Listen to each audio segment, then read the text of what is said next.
right. Add a guest to be in your live video. No, I don't have a guest. Hi, everyone. Dr. Sia here, going live for the first time on Instagram. I've never tried it before. I was always a little bit like, Insta? What is that? Is that something that I can get into? But with the support of a lot of good friends and family, I'm here and I'm trying this Insta thing out as best that I can. So today we're going to talk about avoidant attachment. I think avoidant attachment is just, oh, Tina is waving back. Thumbs up, Tara. We're just going to be talking about avoidant attachment today and why that's so important. I think one of the reasons why attachment in general is so important to talk about, because it really can explain the fundamental basis for a lot of our emotional, our somatic, and our psychological problems that we experience in life. And that includes things like relationships, how we go at work, anxiety, depression, basically the whole ordeal. I mean, attachment, if you really think about it goes all the way back to Freud, and then everyone else that came after Freud as well. I think that's one of the things that we often forget is, yes, Freud came and said some really important things, but then a lot of people came and said a lot of important things after that too. So attachment is really 120 years of knowledge and information and collated into our sort of some understanding of what happens for children when they get reared by their parents, and then what sort of comes along with that in their adulthood. So to understand what avoidant attachment is, we really need to understand attachment in itself. And attachment is basically that evolutionary process that a child goes through to ensure, by whatever means it can, that it learns the ways of its parents, it learns the ways of its caretakers, so that they're less likely to abandon the child, significantly hurt the child, not feed the child, or in any way do anything that would mean death to a child. So we all, by our very evolutionary basis, have this capacity for attachment. It means we all have the capacity to learn what our parents require from us so that they don't abandon us, kill us, not feed us, whatever else that would result in our deaths. So that sounds really caveman, and that sounds really harsh that we'd have to do that, but that's just the way it is. I mean, every child has to learn the patterns of their parents so that they can learn how not to bother their parents too much, what fits in the household. And these things include cultural aspects, religious aspects, social aspects, macro-cultural aspects, sort of what happens in a country. And you can look at micro-cultural aspects, sort of what goes even within our bit of the family. So all of these things a child has to learn to know how to stay safe. Now, then what avoidant attachment means is basically that the child has learned to be avoidant of emotions. Meaning that any time or anywhere where they have had any form of problematic emotions, what they would have noticed is that their parents don't react to that really well. So if the child was angry, if the child was sad, if the child was doing anything that might have been annoying to the parents, then they would have eventually learned that it's best to keep those away. And often this kind of thing can come through very physical means. The parent might be physically abusive towards an angry child, or the parent might be verbally abusive and be very highly critical. Just saying things like, don't cry, don't you dare cry, or crying is for wussies.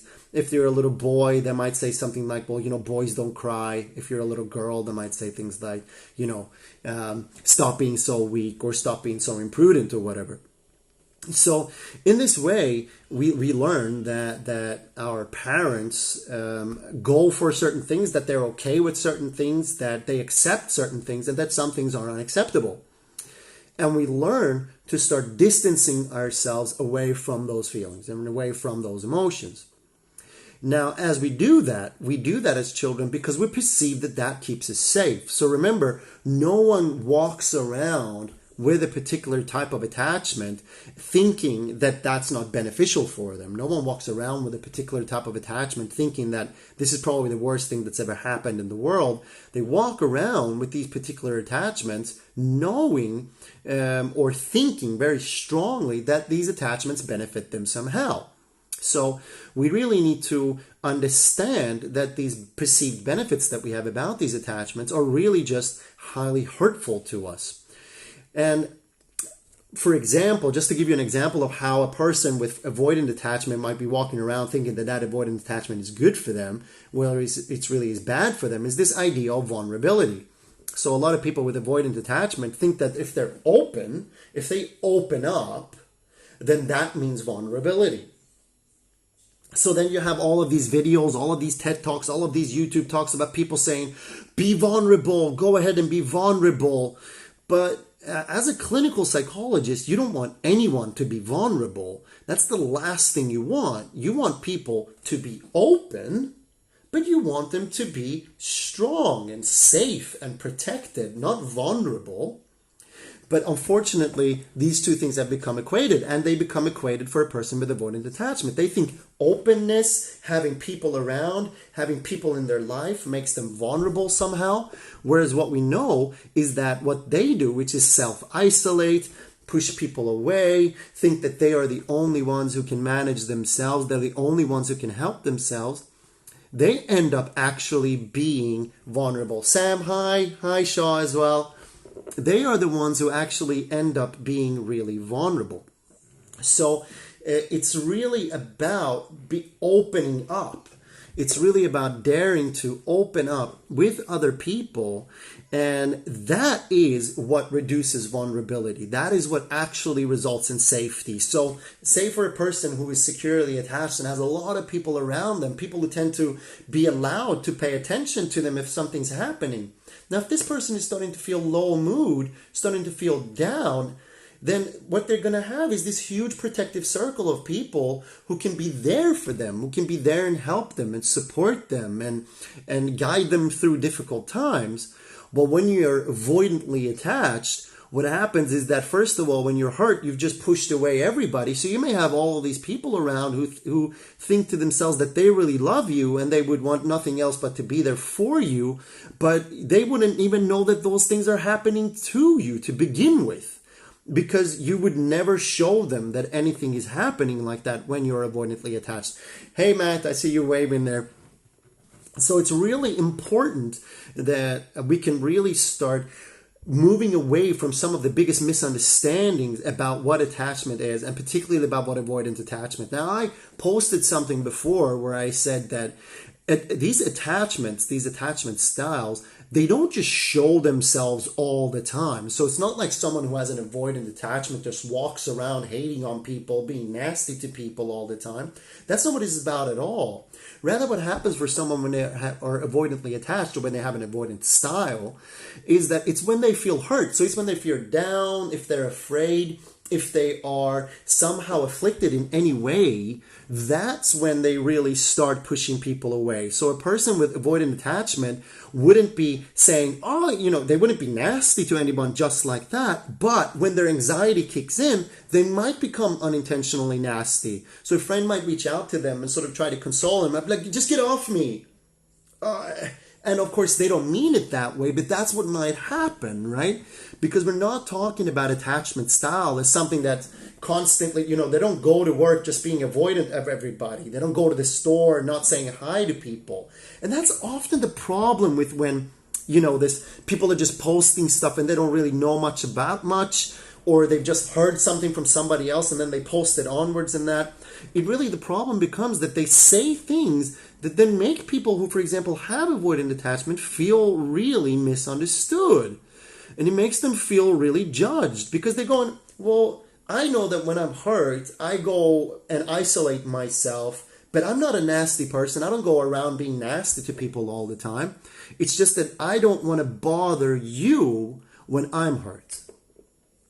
And therein lies one of the biggest crucial points of avoidant attachment, which is that more often than not, an avoidant attachment is about, I don't want to bother you with my hard feelings, with my difficult feelings.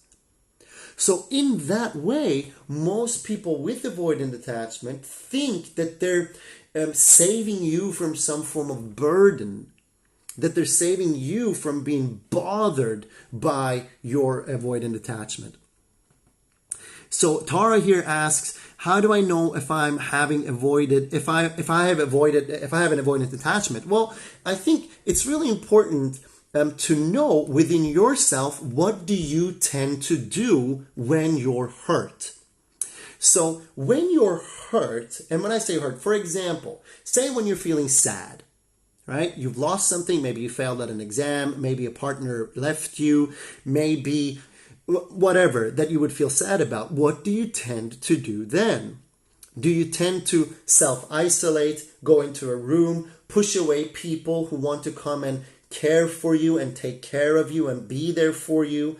Do you tend to have thoughts like, I'm the only one who can do anything about this, or people will just be burdened by me, or there's no point because no one can help me anyway? Those are some really strong indications that you may have an avoidant attachment style. Now, even furthermore, it's a little bit complicated, because at the same time as I say that, people who are really avoidant, they don't even notice themselves feeling those things to begin with. So what they'll find instead is that they just tend to go flat and depressed.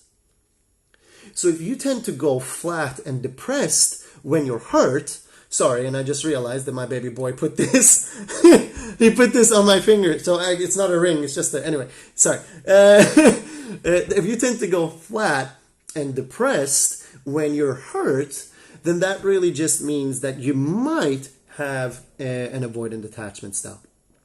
So another really important thing to talk about here is what people tend to say around what can I do about it? You know, what can I do about my anxiety? What can I do about my chronic anxiety? What can I do about my attachment style?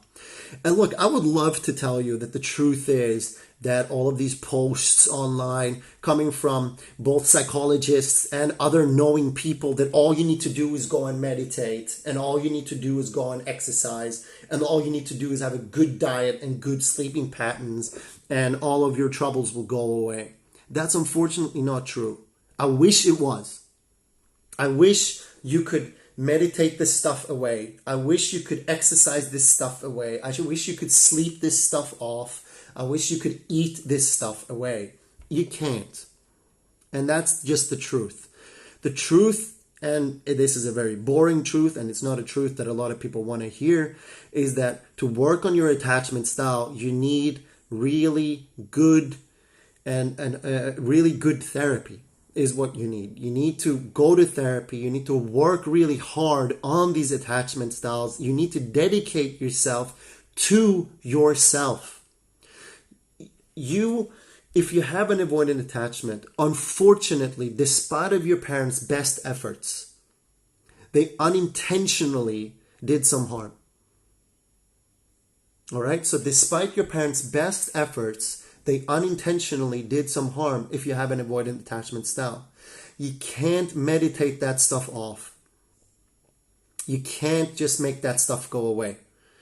What you need to do, and I see Shaw and Tara here, they really talk about and acknowledging that they need therapy. And that's so important that you can acknowledge that look, it's not a shameful thing we're talking about. Hi, Happy Green. We're not talking about a shameful thing here. We're talking about dedicating some really hard work on you, improving the quality of your life. You know, there's so many fake ads out there about exercise and how you can get your six-pack and how you can lose weight. You know, I ate pizza every day and I still have a six-pack. They're lying, and they have ideas and reasons why they're lying. Similarly, there are a lot of people who have a lot of misunderstandings about psychology who will tell you that they went and meditated for a week and now they're a completely different person and everything has changed. And I'm sorry to say, but more likely than not, they just are confused. Either they're lying, or they don't know, or they have had a boost in mood and they want to share that with everybody. But over time, that stuff just settles down and they go right back to being who they were again. Therapy is something most of us need because most of our parents made mistakes and most of us have some form of complications. And if you have an avoidant attachment style, if there was a meditation, if there was the 5 ways to overcome your depression and the 2 ways that your anxiety can go down right now, if that existed, we'd have a world full of people who would just attest to the fact that they did those 2 things and their anxiety disappeared. You've tried them probably yourself. Did your anxiety go away? Did you try the 3 ways on YouTube that can make your depression disappear? Did you try it? Did it go away? It didn't. It didn't. We're suffering. We're suffering and we need help. And that's within that context that therapy comes in, where you can talk to a person, where you can start repairing something that was there all along, that's been there from a time that you don't even remember putting it in there. It just happened to you. Now, the good news is there's a lot of good therapy out there that can help you really discover what these are and what you can do about them. And I see Happy Green here says change isn't effortless or painless, growing pains. And it couldn't be more true. You're not going to just change. It's not going to just happen by itself. You need to work really hard with a person who's compassionate towards you. It can help you see how those patterns happen for you. Thank you, Shaw. I'm happy that you're agreeing. That you can see how those things happen for you so you can start consciously make a change. Your avoidant pattern will tell you to push anyone who wants to console you when you're sad away. Well, when you go to therapy, your therapist, for example, intensive short-term dynamic psychotherapy or ISTDP, your therapist might say, do you notice as you're feeling sad right now how you're pushing that down and how you're going flat and pushing me away? Do you notice that that's happening? Do you think we need to do something about that?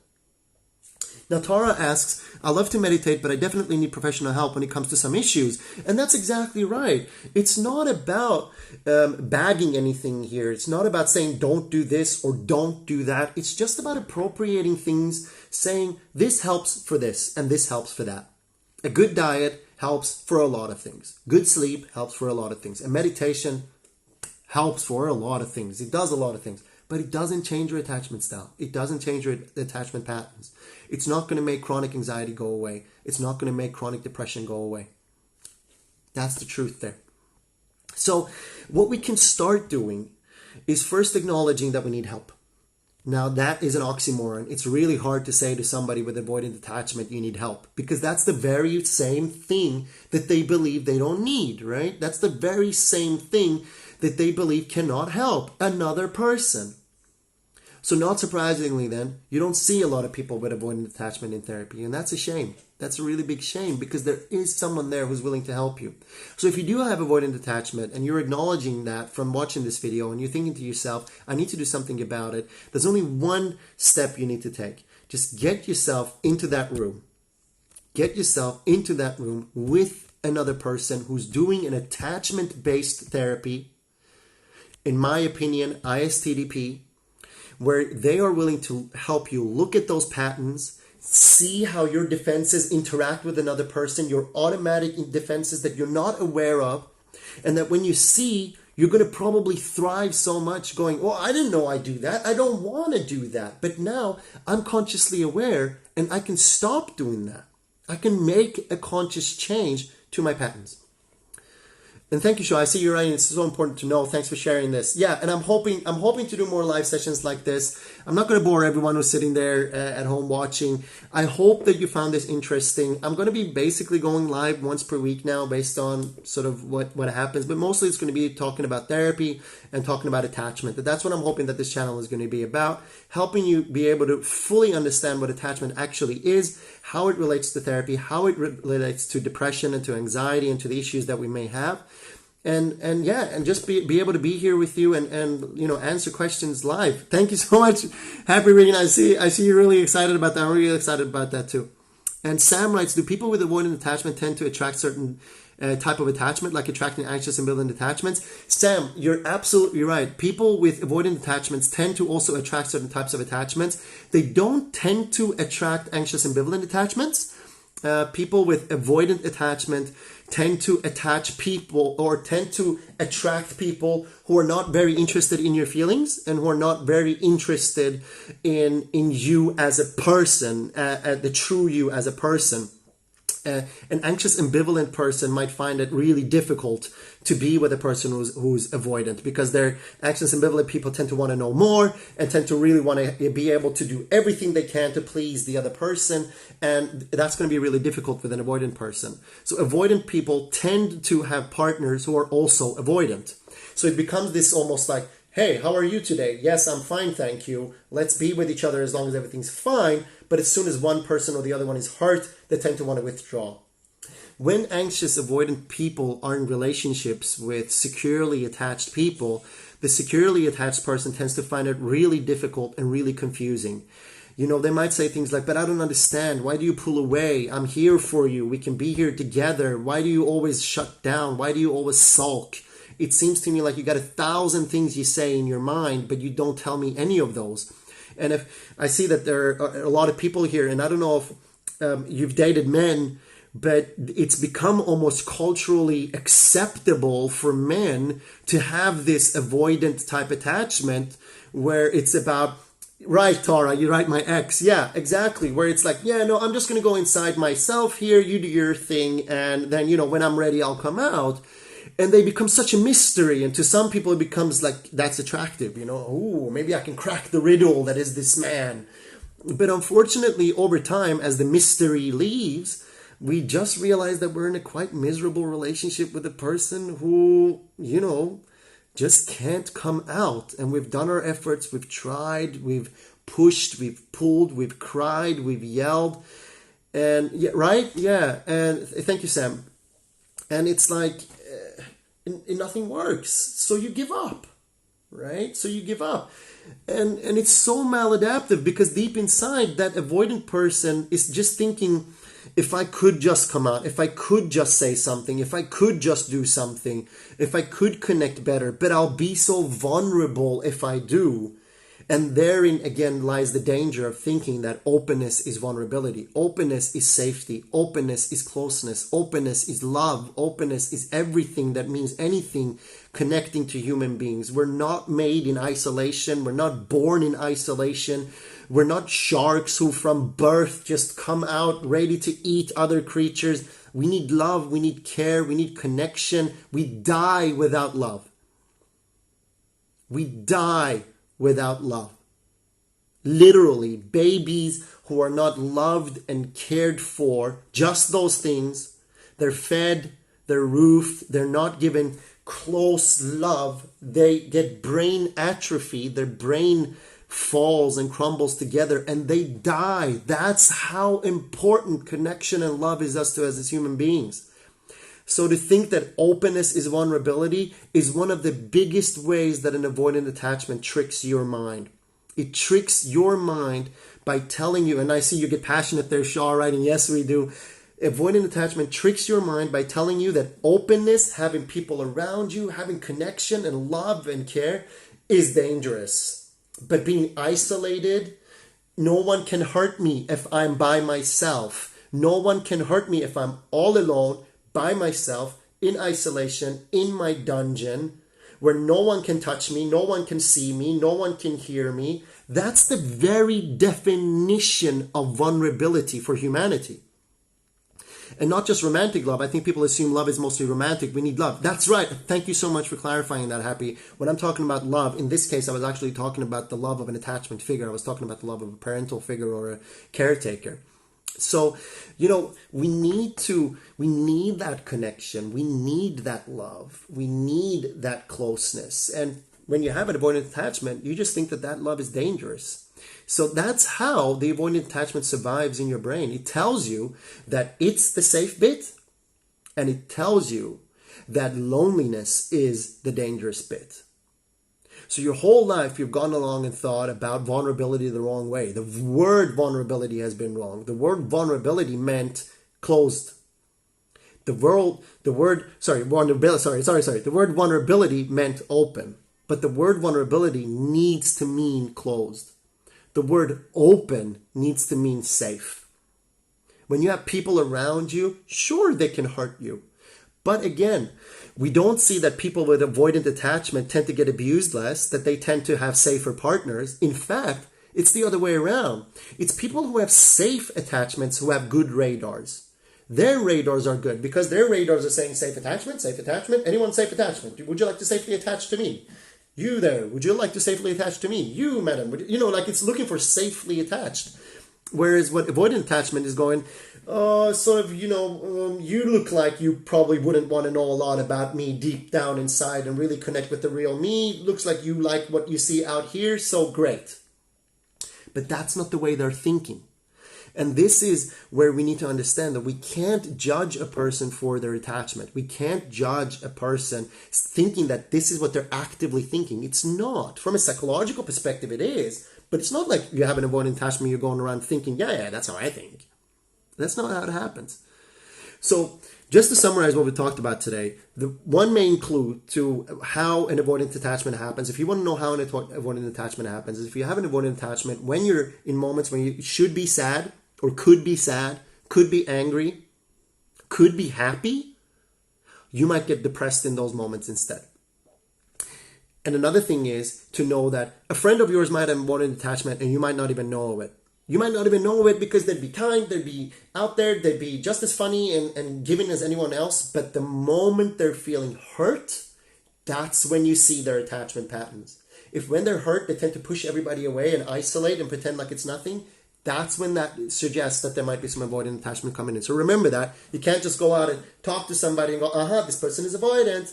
That's not what's going to happen. So finally, the sad news is you can't meditate this stuff away. You can't eat this stuff away. You can't sleep this stuff away. You have to go to therapy for this stuff. Can attachment styles change over the lifespan? Not by themselves, no.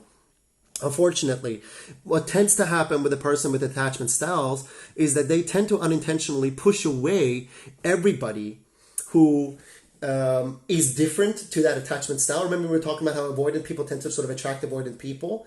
And because they tend to unintentionally do that, then they don't tend to have a lot of safety around them. Exactly, Shaw, yeah. So they don't tend to have a lot of people around them who can teach them something new, show them a new way of life. If by chance, though, and here comes the most important part of socializing, if by chance you do have an avoidant attachment style and you do end up, some strength within you surrounds you with a bunch of securely attached people, there is the chance that you might change. Now, unfortunately, this opportunity is afforded to so very few people that that's why we need therapy. So that you can go with somebody and your therapist is going to want to securely attach to you right then and there. They're going to want to say, what are the problems you're having? How can I help you out? Let me not judge you, respect you. Let me be there for you. Let me love you. And that's when it all comes up. Oh, this person is too much. This psychologist is too close. I don't even know this person. How could they possibly understand me? No one can understand me. I should just go back to my room and isolate and be whoever I was and be by myself. And there it is. So again, I just really hope that you found this useful. I'm gonna have to go now. I hear my baby boy out there going, Daddy. So it's time for me to go and attend to my baby boy's safe attachment. And by doing that, I hope that I've left you with a lot of things to think about. I'll be again online. I'm going to try to come online at least once a week, like I said before. Maybe on Saturdays, maybe on Sundays. I don't really know, but Saturday seems like a good day, so I might see you then. Hi, MS. I'm just about to log off. Please make sure... Hey, Rachel. I'm just about to log off, but please make sure you do watch the live stream next time. And please, I'll post this on my